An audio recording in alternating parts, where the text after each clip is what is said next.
Olá, sejam todas e todos muito bem-vindos mais uma vez ao canal Professor Polímeros para Jovem Cientista. E depois de nós conversarmos com o professor Guilherme Wolff Lebrão, né, que falou sobre reciclagem química de poliéster. Sabe onde isso é utilizado? Olha, para aqueles produtos que têm poliéster com fibra de vidro, tipo piscina, né, tanque de combustível velho, vários produtos que, quando utilizados, eles criam sérios problemas ambientais, né? Então, ó, se você tem interesse nesta entrevista, por favor, vai aí no canal e veja que é muito, ele traz um monte de reator, ele mostra como faz esse tipo de coisa. Eu queria só também lembrar vocês o seguinte, nós estamos no podcast, nas plataformas Anchor, Spotify, Google e Apple Podcast. Fiz propaganda, mas esqueci de uma coisa. Você sabia que a gente está no Instagram? Hashtag Professor Polímeros. Olha, nós passamos de 7.300 seguidores, nós não somos youtuber, nem influencer, mas o que nós estamos querendo fazer aqui é o quê? Divulgação científica. Mas eu quero que você fique aqui com essa entrevista até o final. Por quê? Porque a gente está falando tanto de um negócio chamado inovação, startup, mas hoje eu vou conversar com um cara super importante, que ele vai me dizer o seguinte, como montar um negócio. E eu quero aqui trazer o professor Vitor Bittencourt. Olá, Vitor, tudo bem com você?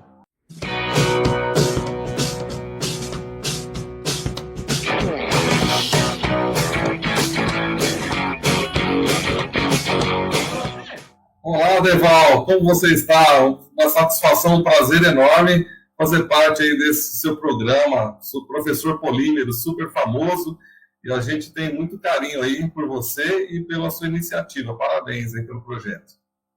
Poxa, na verdade, ó, eu já sei que você outro dia estava dando aula lá na FATEC e acabou mostrando os vídeos do professor Polímeros. Eu fiquei, olha, que eu sei o quanto que isso é importante, o trabalho que você faz com a meninada, e eu fiquei muito contente de ver que vocês estavam ali vendo, eu não sei, uma entrevista, um mini documentário, eu fiquei muito satisfeito. Ô Vitor, eu sei que todo mundo te conhece, mas eu quero aqui te apresentar. O professor doutor Vitor Bittencourt, né, ele é bacharel em administração e em ciências contábeis. Ele fez o seu mestrado e doutorado em administração, fez MBA, né, especialista em marketing empresarial, administrador dos SECs da UFABC, né, é docente dos cursos de informática, polímeros, logísticas da FATEC, foi assessor executivo da Agência de Inovação da UFABC, coordenador do curso em administração na Faculdade Mauá, FAMA, coordenador dos cursos de tecnológicos de gestão financeira e processos gerenciais na UniABC e coordenador também do núcleo de pós-graduação e pesquisa na Unimonte. Mentor de empresas pela Inovativa Brasil e também, né, vem trabalhando com projetos, né, junto com programas Ali, Sebrae e CNPq. Poxa, uma bela história, hein, Vitor? Professor, a gente já atua na área do empreendedorismo há um bom tempo, graças a Deus, tivemos várias experiências muito interessantes, especialmente aí na UFABC. Poxa, que legal. Agora eu queria saber uma coisa. Onde começou tudo isso? Onde você nasceu? Nasci aqui no centro de Santo André. Eu sou andreense da Gema. Eu nasci na rua Clacker, a Rua dos Bancos. Onde hoje é o Banco Santander, ali era a Promatre. E eu nasci bem no centro aqui do setor financeiro de Santo André. Eu moro na Rua de Baixo. Então eu estou morando pertinho de onde eu nasci. Legal. E você lembra quando você era criança, não? Com certeza. Você tem mais irmãos e irmãs? Eu tenho uma irmã de 40 anos, a Viviane, e o Walter, que é o meu irmão super inteligente. Esse aí já viajou o mundo todo, quase um embaixador. Esse aí é super especial. E você era muito levado quando criança? Certamente que sim. Quando eu chego nos meus parentes, o pessoal parece que eles combinaram de falar coisas que eu começo a achar que é verdade. o que eles falam que eu fazia quando era pequeno, né? Que eu era muito inquieto, não parava. E isso aí, de uma certa maneira, é uma verdade, porque até hoje eu não consigo ter rotina. Eu sempre estou buscando coisa nova, tenho efervescência de energia, energia que não tem fim. Sempre pensando em coisas novas, fazendo coisa diferente. Eu não fico parado numa coisa só. Então, talvez tenha verdade aí, que eu era inquieto quando era pequeno. Agora é legal isso, né? E você gostava de estudar? Olha, eu sempre fui uma pessoa que tive uma facilidade de aprender sem ter que ficar estudando. Eu só de observar, ouvir, já pronto. Nunca tive a necessidade de ficar horas e horas, né? Eu tenho uma captação rápida. Eu aprendo só de olhar. Ô Vitor, eu tô aqui curioso para esse bate-papo e eu tô pedindo aqui para todo mundo ficar aí ouvindo você, porque eu tô muito curioso. Tô vendo muito, eu posto muita coisa no Instagram, a gente já fez muita conversa aqui no canal Professor Polímeros para Jovem Cientista, falando de inovação, startup, né? Mas eu tô hoje muito curioso, por quê? Eu quero saber uma coisa, cara. Eu quero saber, assim, como eu vou montar um negócio. Nossa. Antes de a gente começar a falar sobre isso, eu queria só saber o seguinte. Claro que a gente vai falar inovação, startup e como montar um negócio. Agora, o que você entende por inovação? Pois é, professor. Inovação. Existem vários conceitos teóricos, vários conceitos de mercado, né? Mas a inovação, ela necessariamente é quando você tem um retorno financeiro de alguma solução que você oferece para o mercado. Ou uma solução nova, que até então ninguém tinha explorado, ou ainda uma solução que foi um aperfeiçoamento. Para facilitar a nossa conversa, eu fiz uma apresentação. Posso colocar aqui para você, professor? Pode sim, por favor, fique à vontade. Vamos colocar assim. Isso. Beleza. Ah, legal. Espera aí que eu já vou estar mostrando aqui. Vamos. Opa, tô vendo. Inovação. Afinal, o que é inovação? Pois é. Então, a inovação ela pode surgir de uma ideia, mas uma ideia só é algo que fica na sua mente, que você conversa com seus amigos, aquilo não vai para frente, fica só na conversa, né? De repente, essa ideia ela pode te inspirar a fazer alguma coisa mais prática, e você fazer uma modelagem, ou de um produto, ou de um alimento, de uma roupa, que você pode costurar, mas você só faz uma única peça, não coloca para vender, ainda não é inovação. Por quê? Porque a sua ideia, ela foi mentalizada, ela foi materializada, mas ela ainda não foi colocada no mercado. Então, a inovação é quando você explora uma nova ideia. Quando essa ideia que você teve, ela se transforma num produto, se transforma num serviço, e isso atende a um certo público, e é colocado no mercado e traz um retorno financeiro. Então, tem que fechar o ciclo. Então, a inovação, na verdade, é uma geração de valor corporativo com a exploração comercial das suas ideias. Então, é uma ideia que é transformada em negócio. Em resumo, é isso. Ela pode ser por meio de produtos ou por meio de serviços. Você pode criar novos mercados com as suas ideias. Isso que é o conceito de inovação, na minha opinião, né? Entendi. Agora fala para mim uma coisa. Então, quando eu penso, né, é óbvio. Então, muitos colegas estão aí nos seus laboratórios fazendo desenvolvimento com seus alunos, né? Então, eu posso estar criando algo muito novo. Eu materializo isso, eu sei lá, eu fiz o desenvolvimento, eu tenho o meu produto ali, mas ali eu ainda não inovei, não é isso?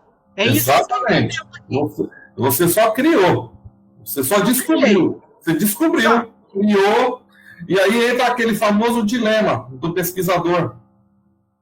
Publicar ou patentear?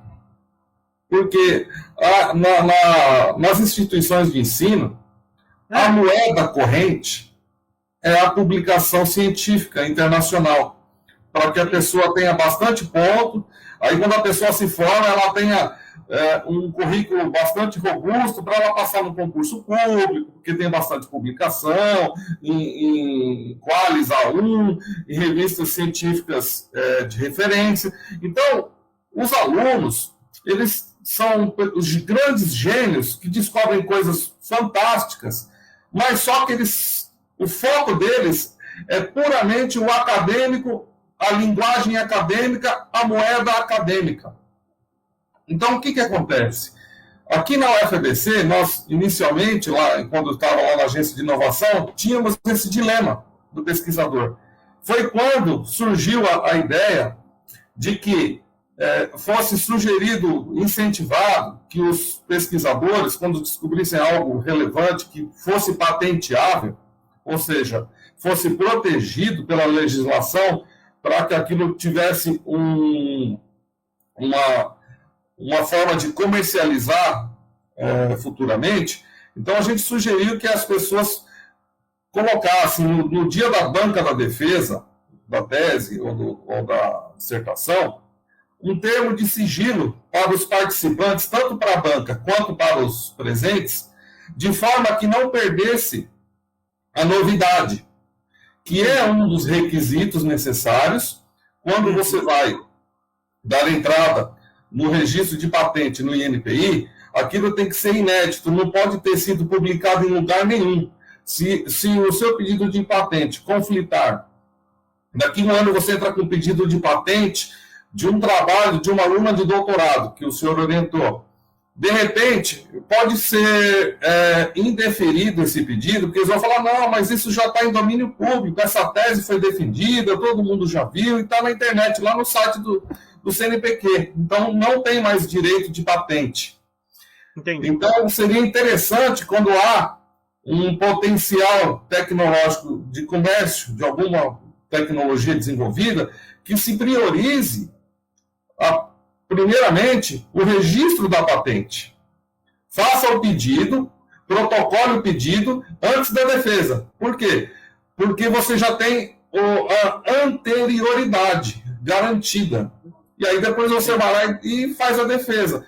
Se aquilo virar uma tecnologia que pode ser comercializada no futuro, você vai ter direito à patente. Então, a primeira coisa é proteger a sua invenção no INPI, para que depois você possa explorá-la comercialmente, formando uma startup. Agora, eu entendi e está claro. Agora, ultimamente eu tenho observado, né, até tive no processo de avaliação da CAPES, né, onde deposita as dissertações e as teses, né, e a gente está percebendo que está havendo um crescimento, né, de pedidos de patente. Alguns programas 7, né, hoje já tem muito claro, tem professores que fazem suas produções internacionais, como você falou, mas também hoje já se preocupam com essa coisa de pedido de patente. O que para a gente, eu acho que para nós, que somos um país que estamos em desenvolvimento ainda, eu diria, né? Isso é muito bom, né, Vitor?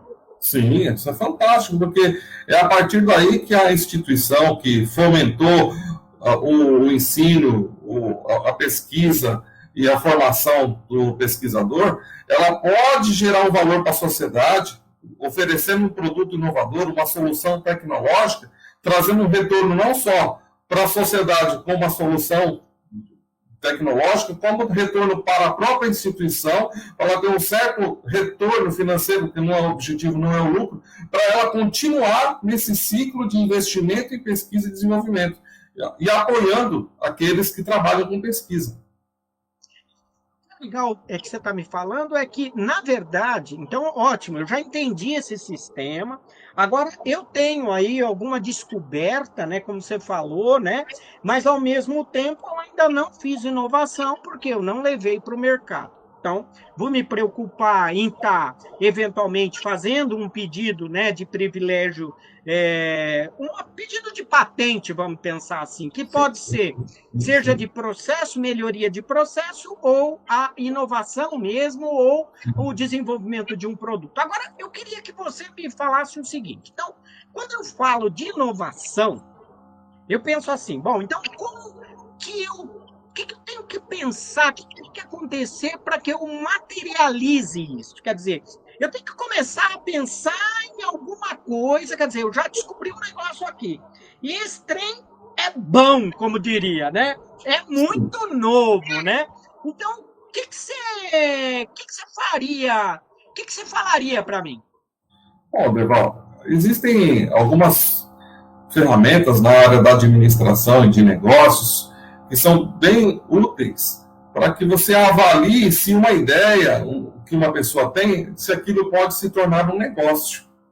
Então, talvez, se você me permitir passar novamente uma apresentação, eu vou colocar aqui para você, tem uma ferramenta chamada plano de negócios, né? Que é um documento simples, não muito sofisticado, mas é que ele vai começar a desenhar um negócio. O que é um negócio? É uma exploração comercial de algum produto ou serviço que tem clientes que estão potencialmente aptos a consumi-lo. Então, nesse plano de negócio, que é antes de você abrir a empresa, você faz esse plano, você vai analisar o mercado, quem são os seus futuros clientes, prováveis clientes, você vai fazer uma análise de quem já está atendendo esses clientes, se o produto é semelhante, se o seu produto ele é único, se o seu produto, qual o diferencial do seu produto, se ele vai ser um produto mais durável, um produto mais barato, um produto com mais durabilidade, quais são os diferenciais do produto para justificar que o cliente comprasse de você e não do atual fornecedor. Você vai começar a analisar um monte de fatores, os seus pontos fortes, os pontos fracos, vai fazer um plano de marketing, que é o quê? Um plano de comunicação, aonde você vai montar a empresa, de que forma vai ser feita a distribuição dos produtos, qual vai ser o nome da empresa, o nome do produto, a marca do produto. Então, uma dica também, Derval, independentemente de que o pesquisador ele desenvolva uma solução e coloque ou não no mercado, você concorda comigo que já existem várias teses, várias descobertas que estão no acervo do CNPq, no banco de teses da CAPES, que alguém pode ir lá e fazer uma pesquisa de alguma coisa que outra pessoa já descobriu e mais não patenteou. Então, essa pessoa pode ir lá explorar como se fosse uma mina. Ele vai fazer uma mineração e vai escolher, eu vou trabalhar com essa tecnologia aqui, ó, que a pessoa inventou e deixou para trás, se formou e não deu continuidade. Então, você pode buscar fazer essa prospecção de tecnologias onde já existe um acervo com imensa quantidade de teses defendidas. E ele enxerga nisso uma oportunidade de mercado. Então, as próprias indústrias, que são grandes fabricantes, eles podem prospectar, na base de trabalhos científicos, inventos, descobertas que foram só concebidas na universidade, mas que não foram colocadas em linha de produção. É um trabalho mercadológico isso aí. Depois, dentro desse plano de negócio, você pode fazer um plano operacional, você vai definir as etapas, os processos, quem vai fazer o quê, quanto que vai custar, como que deve ser feito, quando que deve ser iniciado. É um plano de ação, na verdade, né? E finalmente, uma planilha, um planejamento financeiro para fazer uma modelagem de quanto tudo isso vai custar, quanto que precisa de investimento, se vai ser investimento próprio do empreendedor, do aluno, do professor, enfim, da instituição, se vai precisar de investimento externo, qual é o tamanho desse investimento, se ele vai buscar parceria. Então, o plano de negócio ele é muito importante. E para amadurecer o plano de negócio... Vitor, peraí. Vamos para esse anterior aí, porque eu estou muito curioso, homem. Vamos lá. Não é bem assim, não. Você acha que eu vou deixar passar você? Você está falando um monte de informação aí que eu quero aprender. Peraí, primeira coisa. Vamos por partes. Quando eu falo desse plano de negócio, muito bem, você já me explicou, você fez um desenho bonito aí, eu estou vendo essa figura aqui, né, que você mostrou para a gente. Agora, quando você fala isso para mim, eu queria entender o seguinte. Primeira coisa, você falou um sumário executivo. É isso? Sim, o sumário é um resumo explicativo para você introduzir o leitor naquilo que você está querendo vender de ideia. Você vai vender a sua ideia. Isso, Vitor, eu estou com um aluno lá no laboratório. Estou lá com o laboratório falando, gente, a gente fez uma descoberta maravilhosa. Aí eu vou fazer o que eu escrevo? Qual é o formato desse sumário executivo aí? O que eu faço? O sumário executivo, na verdade, ele é um resumo do todo, do plano feito. Tá legal. Então, primeiro você tem que fazer todas as partes para, ao final, fazer um sumário executivo como se fosse uma introdução de uma tese, que é um resumo dela toda. É para você, de uma maneira rápida, passar uma mensagem e gerar o interesse no leitor. Tá. Agora, análise de mercado, eu vou fazer como? Eu sei que eu quero aprender a fazer esse trem, homem. Então, o que eu estou falando assim? Eu vou entrar em alguma base de dados, eu vou entrar em na internet, procurar quem são os produtos que tem. Então, por exemplo, eu desenvolvo essa borracha aqui. Eu vou lá e vou procurar quem são os fornecedores de borracha, é isso? Quem são os fabricantes, quem são os fornecedores, em que cidade que está funcionando essa empresa, qual é a formulação que eles utilizam, aí você de repente descobriu um novo ingrediente que você vai misturar, vai fazer uma nova composição química da borracha, e aí você, qual é o potencial desse cliente aceitar esse aditivo, você inventou um aditivo para colocar nessa borracha, ok. Quem são os fabricantes, quem fornece a matéria-prima, você tem que mapear toda a cadeia de produção para entender como funciona o mercado. E sim, a área comercial, a área de inteligência de negócio, atuar. É uma equipe especializada. Tem o pessoal do financeiro, o pessoal do mercadológico, o pessoal da produção, que é o químico, no caso. Enfim, cada pessoa tem uma especialidade. Então, a parte do marketing é para entender como coloca esse produto no mercado. Qual é o caminho que você vai ter que percorrer. É um conhecimento específico, importante. Para essa história de marketing, como começamos a criar o canal aqui, Professor Polímeros para Jovem Cientista, eu percebi o seguinte, quando eu entrei na internet, tinha um negócio de thumbnail, de tráfico de não sei o quê, que isso e aquilo, eu falei, gente, é o mundo, né? Gestor de tráfego, tem um monte de coisa que o pessoal fala da internet. Sim. E aí eu vejo você falando essa coisa de análise de mercado, de fato, né, a gente percebe que quando a gente tem aí alguma descoberta para tornar uma inovação, tem bastante passos ainda. Então, fica muito claro para mim, quando você fala essa coisa do análise de mercado, plano de marketing, a questão do plano operacional, né, e principalmente o plano financeiro. Eu já entendi. Agora, eu quero avançar um pouquinho, porque sempre quando eu ouço falar dessa coisa de plano de negócio, a gente sempre lembra de a FINEP fez um projeto, né, que ela mandava a gente mandar um canvas.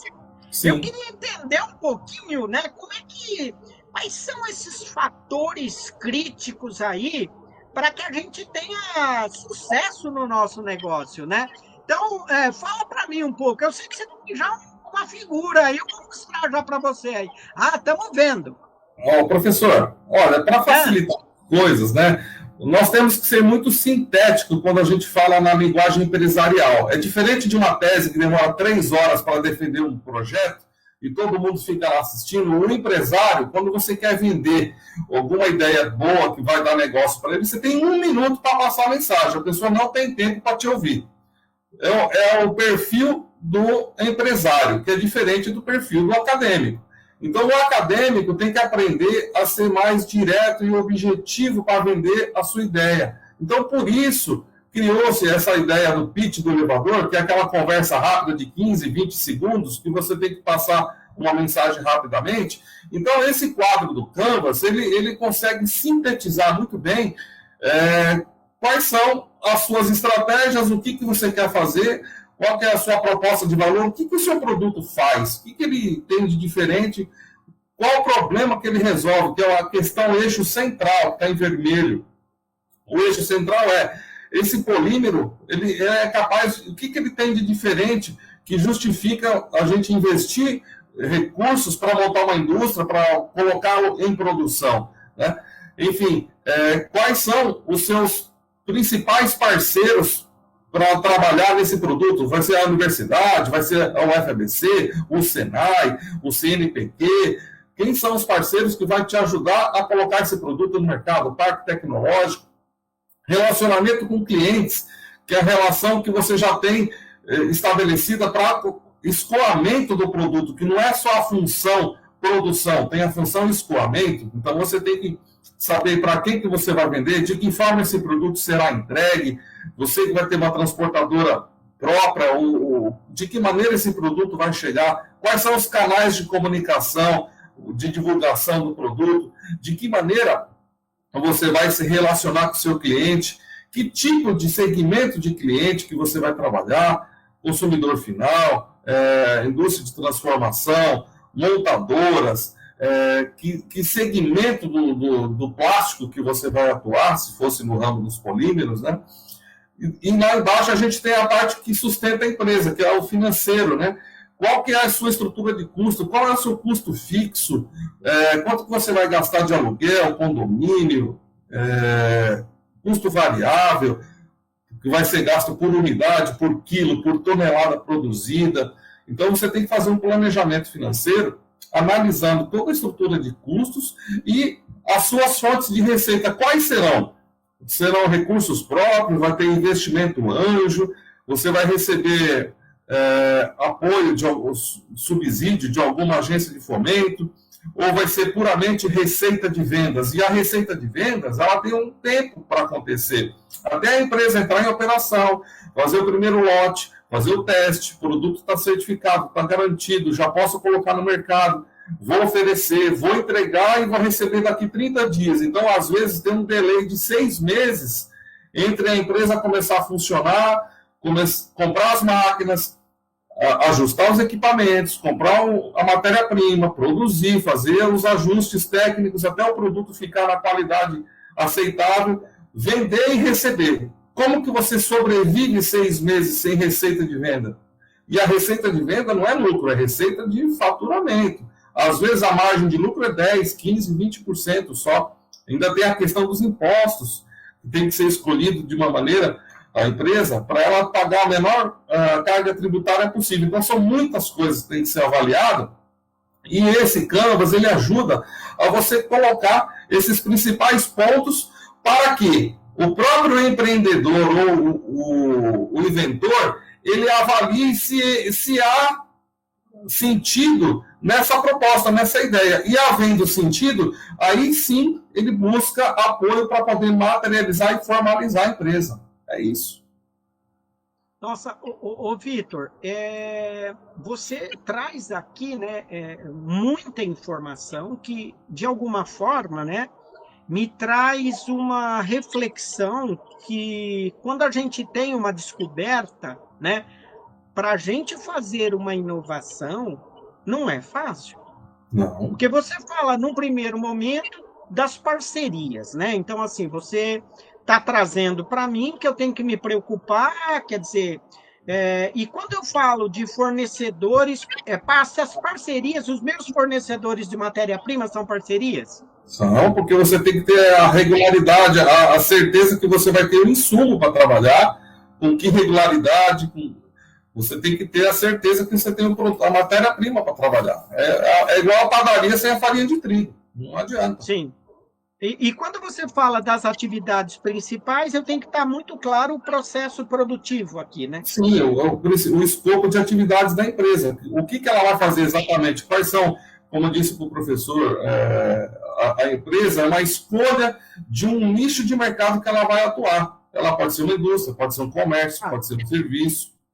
Ela tem várias formas de ser constituída e explorar o que ela vai explorar exatamente.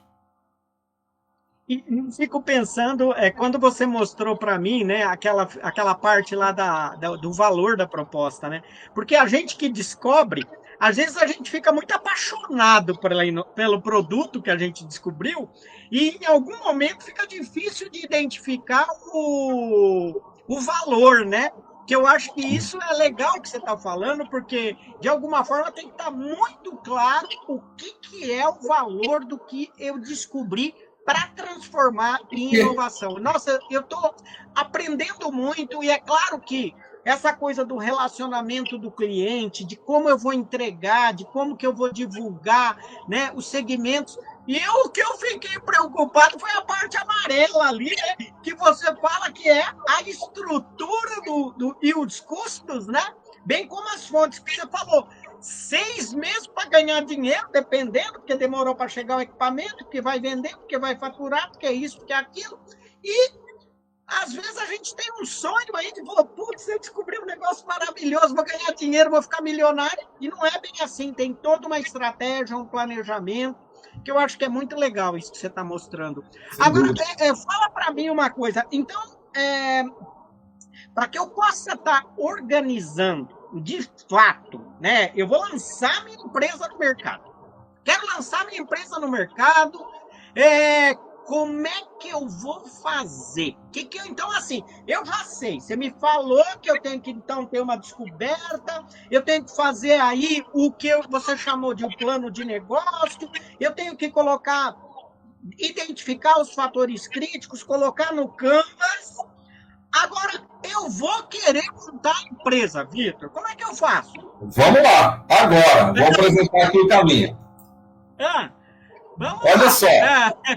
Olha que interessante, professor. Nós temos várias modalidades de empresas. Então, se você ou um aluno seu falar, quero ser empresário, tem uma maneira muito simples. Ele pode se tornar um microempreendedor individual, abrir uma empresa em um dia, ele já sai com o CNPJ e ele já é um empresário funcional, já de verdade, uma empresa de uma pessoa só, individual, com certas restrições, mas ele já se formaliza, já começa uma empresa, pode ser uma indústria, comércio, serviço, pode ser, só que há restrições quanto ao faturamento e ao número de empregados. Mas que é simples montar uma empresa, hoje é muito fácil. Na minha época, quando eu comecei a atuar na área, eu me formei em 93, na FEI. E aí, eu falei, eu fiz administração, eu quero abrir uma empresa, né? Naquela época não existia a possibilidade da empresa individual, era obrigatoriamente, tinha que ter um ou mais sócios. Então, você já começava, de certa forma, incomodado, que você tinha que arrumar alguém para ser seu sócio. Mesmo que a pessoa não pensasse como você, não tivesse o mesmo sonho que você e não tivesse a mesma energia de se entregar para aquele projeto. Você tinha que ter alguém, porque não existia a figura jurídica da PJ de uma pessoa só. Tinha que ser 2 ou mais pessoas físicas para formar uma jurídica. Hoje, não. Hoje já existe o MEI, que é a atividade que mais cresce no Brasil, que é uma maneira simples da pessoa iniciar um negócio, um empreendimento. Agora, tem uma vantagem, eu ouço falar muito de MEI, né? MEI, que é esse microempreendedor individual, então eu estou lá, montei minha empresa. Que vantagem e desvantagem tem de eu fazer uma MEI em relação a essa CIMEI e outras? A vantagem da MEI é que, independente do valor do faturamento, se é R$100, R$1.000, R$3.000, R$10.000, independente do faturamento mensal, até certo limite, você vai pagar um valor fixo mensal de R$70 só. Já inclui INSS, ISS da prefeitura e ICMS do estado. Já inclui tudo. Que é diferente, né, das outras empresas, que elas pagam percentuais e alíquotas sobre o faturamento. Entendeu a diferença? Entendi. Você vai pagar um custo fixo ao invés de pagar uma porcentagem do faturamento. Essa é a grande vantagem. Agora, a MEI, então, quer dizer, eu montei uma empresa que é um microempreendedor individual. Eu vou poder ter a MEI se eu faturar até quanto? Até R$81.000. Até 81. Passou disso, eu tenho que já mudar. Não vai ser mais MEI. Automaticamente ela já se enquadra, já desenquadra. Ah, e aí vai para quê? Para si mesmo? Ela vai para a empresa individual. Ah, empresa individual. Tá. Que aí, o que significa esse empresário individual aí? Aí é uma empresa que não é MEI e que ela tem a possibilidade de faturar mais até 180 mil reais e pode ter mais de um funcionário, enquanto também pode ter apenas um funcionário registrado. Tá. E tem limite de funcionário o empresário individual? Não, não tem.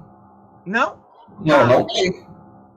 Aí, esse daí vai até quanto o valor de faturamento? 180 mil reais.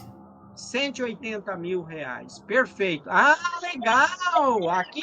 Peraí, calma, não vai. Não, ainda quero explorar você, homem. Peraí, volta não. Aqui no canal Professor Polímeros, aqui a gente tem que explicar mesmo, peraí. Eu sei que eu ainda sou empresário individual, mas e as outras? Você ainda não me explicou as outras?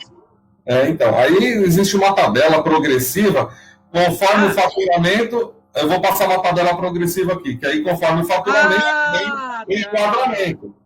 Tá certo? Entendi. Então vai até 180 mil, aí já então envolve essa coisa do empresário individual. Isso.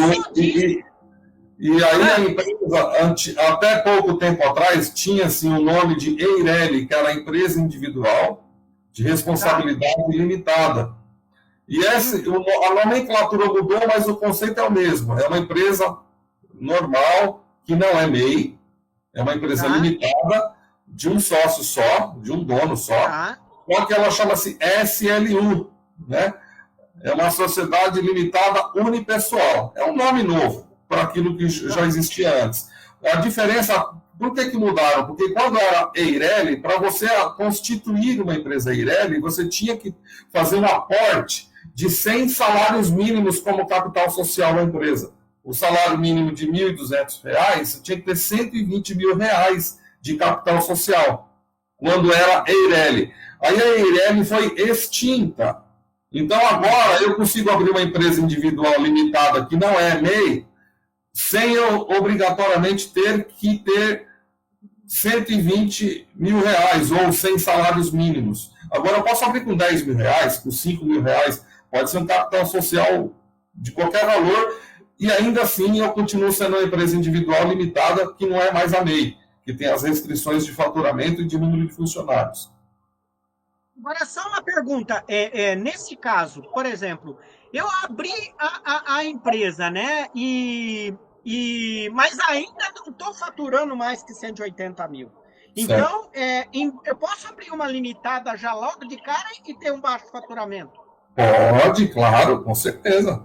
Só que aí vai lá na tabela e aumenta o imposto, é isso? Então, a questão do pode, não é só a questão do pode, é a questão do deve também. Então, dependendo da atividade, ela não é permitida ser aberta como MEI.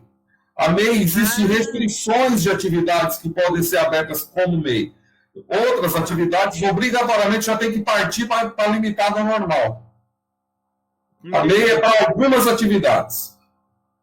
Agora, a pergunta que não quer calar, que é o seguinte, nós estamos falando aqui, e o servidor público? A gente tem servidor que é estadual e federal. Uhum. Ele pode abrir uma empresa? Olha só o que eu coloquei para você, professor. Olha aí. O servidor público... Essa pergunta de muitos e muitos funcionários públicos, né? Realmente nós temos um dilema. O servidor público, durante a sua jornada de expediente, por exemplo, das 8 às 17, ele estando em função estatal, servidor público, ele não pode ocupar uma outra atividade simultaneamente com o exercício da função pública. Então, existe um impedimento de que o servidor não pode ter uma empresa e trabalhar para a empresa no mesmo horário de trabalho dele na repartição. Porém, o servidor ele pode sim ser sócio de uma empresa, ser sócio, se ter uma parte da empresa, 10%, 20%, 50% da empresa, como cotista. Então, imagine que o professor Derval, uma pessoa que foi abençoada durante toda uma vida de trabalho, ele conseguiu guardar alguns recursos, ele fala, não, eu não posso trabalhar, eu não posso atuar numa empresa, mas eu posso investir numa empresa, porque eu acredito nessa ideia. Então, eu conheci um projeto muito potencial, essa ideia é muito promissora, só que ela não vai para frente por falta de recursos. Então, o que eu vou fazer? Eu vou colocar dinheiro, colocar 100 mil reais e vou ser sócio 50% dessa empresa. Só que ela vai ser administrada e tocada exatamente pelo outro sócio ou pelos outros sócios. Então, você torna-se um cotista daquela empresa, como se você fosse comprar ações do Banco do Brasil, ações da Petrobras, e você recebe ou não dividendos quando a empresa te der lucro. Mas o dia a dia da empresa, quem toca são os outros sócios, não você. Então, respondendo objetivamente, sim, o servidor público pode ser sócio de empresa, como na figura de cotista, e não atuar na administração do negócio. Ele pode ser funcionário, sim. Ele pode ser sócio, sim. Legal. Agora você está me dando uma aula aqui e eu ouço falar muito, você já explicou para mim dessa coisa da MEI, da EI, da EIRELI, que agora já não é mais EIRELI, que já é limitada. Você falou para mim que depende. Mas antes de eu entender por que depende, né, que acho que a gente vai ter que falar de um negócio de classificação nacional de atividades econômicas, né, que é o CNAE, eu vou antes te perguntar uma coisa. Fala para mim. Eu ouço falar muito de que há muito imposto na empresa. É verdade isso? Professor. Infelizmente, o nosso país ele é um país que tem uma carga tributária elevadíssima. Então, na hora da concepção da pessoa jurídica, quando você vai colocar no mundo uma empresa, é importante a figura do profissional da contabilidade, o contador, até porque ele é obrigado a fazer parte desse processo, porque é o contador que se vincula com aquela empresa junto aos órgãos da Prefeitura, Estado e Receita Federal. Então, não há como abrir uma empresa sem o contador, não há como tocar um processo no fórum sem um advogado. Existe já essa prerrogativa. E esse profissional é quem fará um estudo de qual o melhor CNAE que é adequado para aquela empresa que você pretende abrir. Para quê? Para que você seja enquadrado na menor tributação possível. Existem várias tabelas do Simples Nacional, que você pode ir da tabela 1, tabela 2, da tabela 3, tabela 4, tabela 5. A tabela 5, a tributação é 15,5% sobre o faturamento, de 100 mil reais, por exemplo. Então, você fatura 100 mil reais. Se o seu CNAE é da tabela 5 do Simples Nacional, a alíquota é 15,5%. Inicia em 15,5%. Enquanto que, se a sua empresa ela tivesse sido enquadrada em algum CNAE da tabela 3 do Simples Nacional, a tabela a alíquota é 6%. Ô, Vitor, até eu fiquei com tosse aqui, ó. Porque, pelo amor de Deus, começa com 15,5%. Começa com 15,5%, sim. Porém, se a empresa for classificada numa atividade da tabela 3 do Simples Nacional, ela começa com 6%. Então, já há uma economia de 9% pelo faturamento, dependendo só da escolha do númerozinho do CNAE. É importante o contador ajudar nessa formalização. Nossa, eu tô aqui aprendendo muito e eu vou ser sincero para você, hein? Você está nos dando uma aula que eu estou adorando. Já sei agora, né? Essa questão da abertura das empresas. Lógico que você tem que, então, ficar best friend forever do seu contador, no começo principalmente, porque ele tem que escolher aí, então, o que você chamou de CNAE, que é a Classificação Nacional de Atividades Econômicas da empresa que você vai abrir, porque é fundamental para que nasquelas tabelas lá vai definir o quanto de imposto você vai pagar. Exato. Não só o CNAE, ele determina em qual tabela você vai ser encaixado, enquadrado, também como na prefeitura, o ISS também tem tudo a ver, no Estado, o ICMS e os órgãos de vigilância sanitária, CETESB, todos os órgãos auxiliares que você precisa pedir alvará de funcionamento e licença, dependendo da atividade, você não precisa pedir o alvará em determinado órgão. Dependendo da atividade, precisa. Então, depende. Então, quer dizer, a escolha do KNAI ela desencadeia uma série de consequências. Perfeito. Nossa, estou adorando essa conversa. Agora, eu queria entender o seguinte, então existem outras exigências, né, que as empresas para iniciar as atividades, porque eu tenho meu KNAI e essa escolha do KNAI vai estar muito vinculado à questão da... Agora, eu queria só voltar, então, para um pouquinho, né? Então, você consegue voltar naquela tabela lá dos valores do imposto, por favor? Porque sim. Eu queria que é importante, então, só para a gente fechar, independente, então, da empresa, essa questão dos impostos aqui, quando a gente fala, então, você está dizendo que o faturamento vai, de alguma forma, está vinculado à questão do percentual da alíquota de imposto aí, é isso? É exatamente o inverso. A alíquota é em função do faturamento. O contrário. Legal. A alíquota aplicada é em função do faturamento médio que você vai atingir. Eu tenho um faturamento de 300 mil, né? Eu vou estar na faixa 2, tá certo? Certo. E a alíquota de imposto é 11,2%. Ou seja, vou ter que recolher de imposto, mas valor a deduzir, o que significa? Eu vou tirar o valor do valor... Você pega 300 mil reais, multiplica por 11,2% e deduz 9.360. É como se fosse aquela tabela do imposto de renda. Tem uma parcela a deduzir do valor apurado. Quer dizer que se eu tiver no comecinho da faixa, tem vantagem, no caso, 9.360. Se eu tiver no final, vai ser pior, né? Sim, você com certeza vai... Esse 9 mil não vai refrescar em nada. Né? Se você tiver um faturamento de 190 mil reais, por exemplo, você vai, embora você aplique uma alíquota de 11,2%, na hora que você colocar a parcela a deduzir do imposto apurado, então a sua alíquota não vai ser de 11,2%, vai ser menor, porque você está fazendo uma dedução bem substancial. Vai ficar próximo da faixa anterior. Agora, se você estiver pertinho dos 360, então ela vai ficar praticamente 11,2% mesmo. Nossa, eu estou adorando essa conversa, até porque eu já vi que o administrador aí fala mais alto, ele fala, não é pouco que não sei o que, já vai ter que pagar, deduz aquela coisa toda.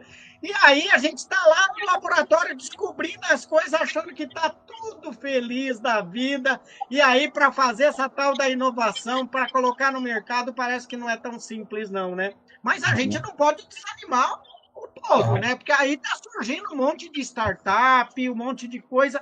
Agora, quais são as outras preocupações que eu tenho que ter para... Ou seja, as outras exigências aí que eu tenho para iniciar minha atividade? Por exemplo, professor, você que trabalha no ramo dos polímeros, imagina que algum aluno seu queira desenvolver comercialmente, produzir algum polímero. Não é fácil você encontrar uma região, um bairro, um imóvel, um local, um estabelecimento que atenda às exigências da prefeitura e da CETESB. Aquela região é uma região industrial, residencial, vai ter ruído, vai ter descarte de resíduo sólido, urbano. Então, é difícil você encontrar um local em que aquela atividade que você queira desempenhar, ela seja permitida. Então, o primeiro passo, quando você chegar no contador para abrir uma empresa, ele vai falar assim, tá bom, qual é a atividade que você pretende iniciar? É essa. Você já tem o endereço? Então, a primeira coisa é a análise da viabilidade do negócio a partir do carnê do IPTU. É onde a gente começa todo o processo. Eu preciso, o que você quer fazer, Deval? Eu quero fabricar grafeno. Tá bom. Você já tem o endereço? Me dá o endereço. Eu falo, nesse endereço não é permitido fazer esse produto, por causa disso, disso e daquilo. Aí que vem a vantagem do Parque Tecnológico de Santo André, em frente aqui ao UFABC, porque é um local que vai ser viável para o acolhimento de várias empresas, porque aquele ambiente ele já terá uma série de licenças de vários órgãos diversos, que já vai ser comum para qualquer empresa que ali se instalar. O empreendedor não precisará achar um local que atenda tudo, da mesma forma que o Parque Tecnológico já atende. Licença de bombeiro, o AVCB, licença da CETESB, de ruído, enfim, uma série de acessibilidade, deficiente. Imagina quantas coisas você precisa cumprir para montar uma empresa e ter um alvará de licenciamento. Não é fácil.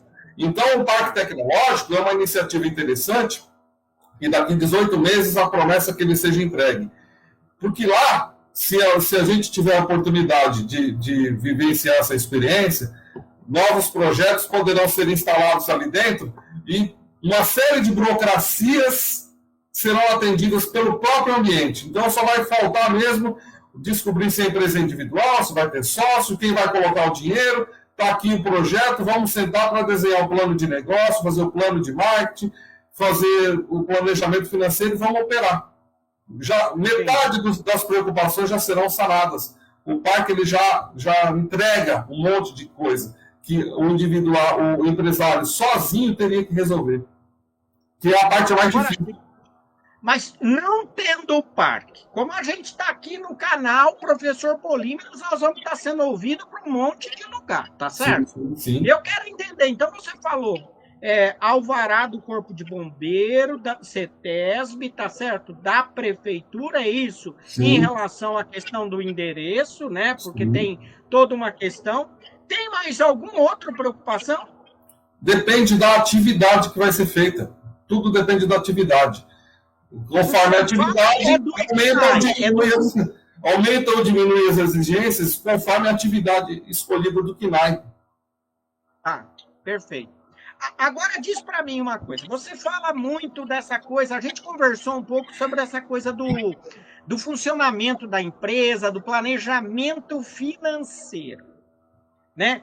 Eu acho que é importante, quando a gente fala do planejamento financeiro, agora você está falando porque estava lá na parte, no canvas amarelo, na base, na estrutura mesmo, né? Então, o que eu preciso saber para fazer um planejamento financeiro, Vitor?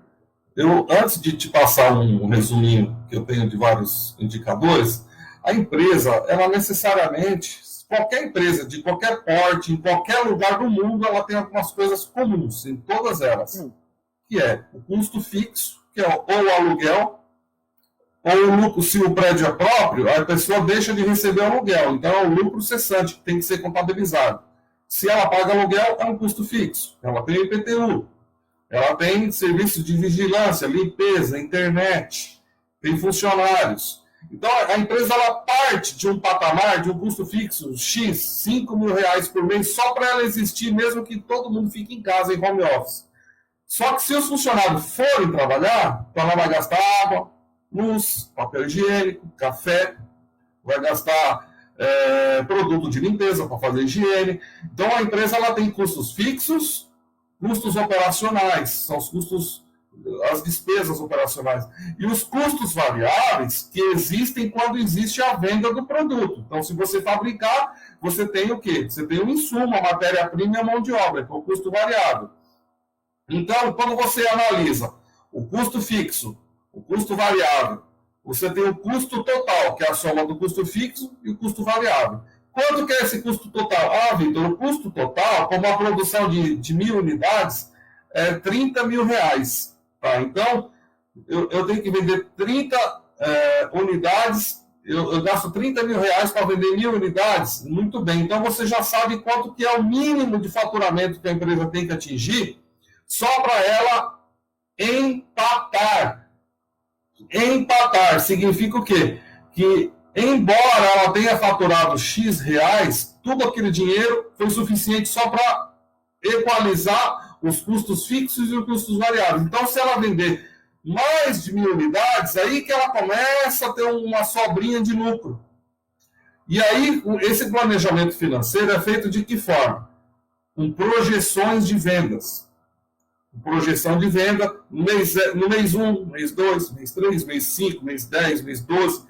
Em que momento que existe uma expectativa da empresa se equilibrar, chegar no break-even point, no ponto de equilíbrio, que é atingir ter um faturamento equivalente a todos os gastos. Mas e antes? O período que antecedeu antes? Como que ela sobreviveu esse período aí do Mar Negro? Que ela teve que colocar dinheiro até ela conseguir se pagar. Esse dinheiro vem de onde? Recursos próprios dos sócios? Recursos da instituição financeira? Aporte de investimento, investidor anjo? De onde vem esse dinheiro? Então a empresa precisa entender que até ela ter lucro, existe uma apresentação que eu fiz aqui, ó, vou colocar. Então o empresário, ele precisa trabalhar com indicadores, definir alguns indicadores. Isso aqui são exemplos genéricos de um quadro de gestão à vista que a gente poderia considerar um dashboard, né? Ele tem que monitorar constantemente os diversos indicadores, vendas, faturamento, custos fixos, custos variáveis, contas a pagar, contas a receber, margem de lucro, uma série de coisas para que ele tome decisões de buscar dinheiro, porque daqui uma semana ele já sabe que ele tem 15 mil reais para pagamento, e as projeções, todo o cenário mostra que não vai entrar 15 mil reais no caixa. Então, tem que ter um gerente financeiro, um planejador lá, para saber que vai faltar o dinheiro para fazer a folha de pagamento. Então, a empresa ela é um organismo que tem vida própria e que requer de recursos financeiros para a sua sobrevivência. Então, sem o planejamento financeiro, não tem como fazer a empresa andar. É a base de tudo. E o que você está falando é extremamente importante, porque começa, né, a trazer uma coisa que é a questão do real mesmo, né? De como que vai funcionar a empresa aí, nessa coisa do desembolso, de entrada e saída, né? A gente pensa muito na parte de administração, na parte contábil mesmo, de crédito e débito, mas não é bem assim, né? Porque tem uma questão do meio, né? Do planejamento, do detalhe do dia 15, do dia 10, do dia 1º, que você tem que fazer a folha de pagamento. Quer dizer, tem muita coisa envolvida, essa coisa também dos orçamentos que são fixos, né, e outros variáveis. Eu acho que isso é bastante importante.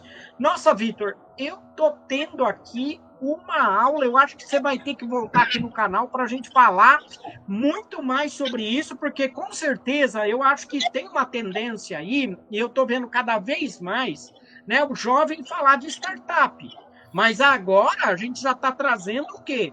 Bom, eu quero fazer uma startup, o aluno quer fazer uma startup, mas ele também tem que pensar em outras questões, né? Que eu acho que isso é extremamente importante. Agora, eu quando vou vender o meu produto, né? Eu tenho uma área comercial que cuida disso, tá certo?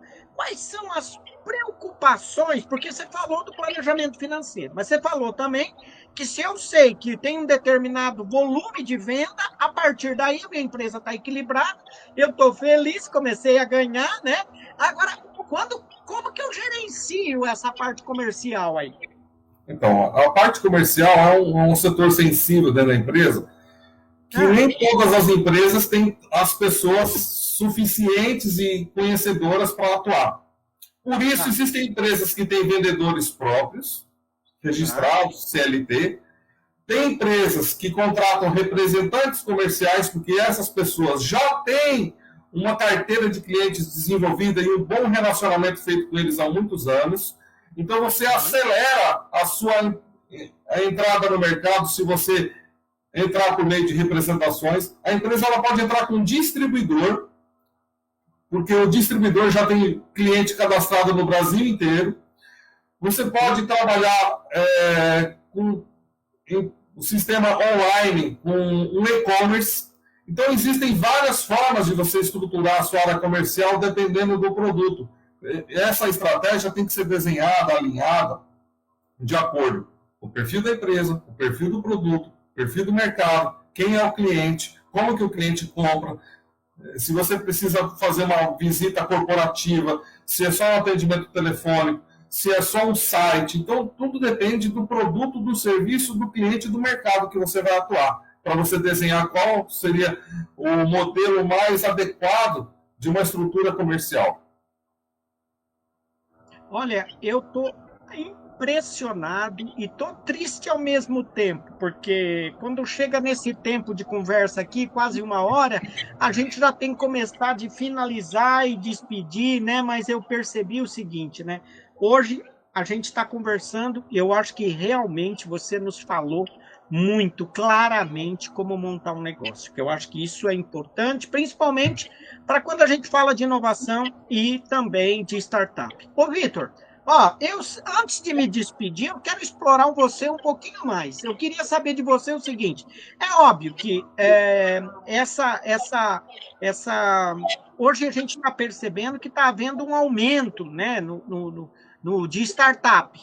E a gente sabe, eu tive conversando com algumas pessoas que falam que o tempo de vida de uma startup, a partir de um determinado momento, né, ela já começa a ter um respiro, que tem muito a ver com isso que você falou, né? Então, muitas startups morrem nos primeiros anos de vida, né? Essa preocupação, como você vê isso? Olha, eu acho que isso aí é comum, já vi muitos casos. Pessoas conhecidas, nossos alunos comentam, os pais saíram da montadora, pegaram um pacote, uma rescisão de 400, 600 mil reais, jovens ainda com 45, 50 anos, e aí não sabiam o que fazer porque não conseguem mais uma colocação profissional, decidiram montar um negócio, em menos de um mês já tinham montado um negócio. Por quê? Porque tinham dinheiro. Então é fácil você montar qualquer coisa que você tendo dinheiro. Você vai lá, você compra um estabelecimento, aluga, compra tudo novinho, mas se você não tiver o planejamento, você entender quem é o seu cliente, como que o cliente, qual o comportamento de compra do seu cliente, qual é a margem de lucro daquele negócio, qual a rentabilidade. A rentabilidade é algo tão importante que as pessoas não se preocupam. O que você tem que analisar quando vai entrar no segmento, por exemplo, vou falar para você, segmento de pneus. Fala, vamos montar uma loja para vender pneus. É altamente concorrido, não dá para você cobrar o que você quer do pneu. É igual gasolina, é um preço quase tabelado de mercado. Pneu é a mesma coisa. Então, tem certos segmentos de atividade que quem determina o preço não é o dono da empresa, não é a loja, é o mercado. Então, se você entra naquele mercado e você não consegue ter uma estrutura de custos que seja vantajosa para você, para que o seu custo ele seja bem distante do preço de venda, ou seja, quanto mais distante for o seu custo em relação ao preço de venda, aumenta a sua margem. Agora, se o seu custo operacional for muito próximo do preço de mercado, você não vai ter preço para trabalhar, então você não vai ter venda. E se você quiser competir com aqueles outros que já estão estabelecidos, tem toda uma logística de fornecedores, prazo de pagamento, e eles conseguem vender um determinado preço, se você operar no mesmo preço que eles, você vai quebrar rapidinho, porque você não tem a mesma logística, a mesma estrutura deles. Então, quando a pessoa vai entrar no mercado, ela tem que entender qual que é o seu diferencial competitivo, se é a estrutura de custos, se é o diferencial no produto, que por essa razão ela poderá cobrar um valor agregado maior, porque o produto tem um valor diferenciado, então ele pode ser cobrado diferente. É aí que está a sugestão. Você não pode concorrer sem você ter arma para combater o seu adversário. Você tem que entrar no jogo corporativo com armas para você ter condições de competir e vencer esse duelo. Por isso que é importante a estratégia de marketing. Olha, eu estou aqui chateado e vou ter que me despedir desse professor doutor Vitor Bittencourt, que é uma tristeza para mim. Falar tchau aqui. Eu, antes de despedir de você e te agradecer, eu queria que você fizesse um favor. Se possível, deixa uma mensagem principalmente para o jovem cientista, né, que mais especificamente está de olho aí, tentando abrir uma startup, ou fala o que você quiser aqui, por favor, fique à vontade. Tá bom. Olha, eu quero agradecer inicialmente aí o convite, a honra de participar do canal Professor Polímeros, do querido professor Nerval, esse canal que eu já compartilhei na minha sala de aula lá no curso de polímeros da FATEC de Mauá. O pessoal acompanha você, viu, professor? Muito bacana. E dizer o seguinte, que todas as pessoas têm plenas condições de empreender, de modelar um negócio e colocar esse negócio para se tornar uma realidade.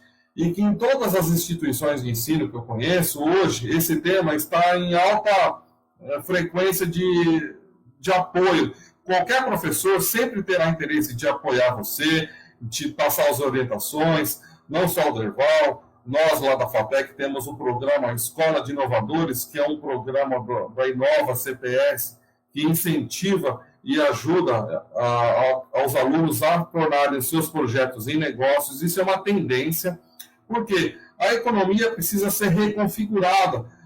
A região do Grande ABC, em especial onde nós estamos situados, é uma região que era industrial, dependia das montadoras e hoje depende de serviços. Então, por isso, estamos reconfigurando nossa economia com a vinda da UFABC e outras instituições parceiras para que surjam novas empresas, novos negócios e uma nova economia do conhecimento. Então, façam parte desse ecossistema, iniciem, empreendam e montem seus negócios.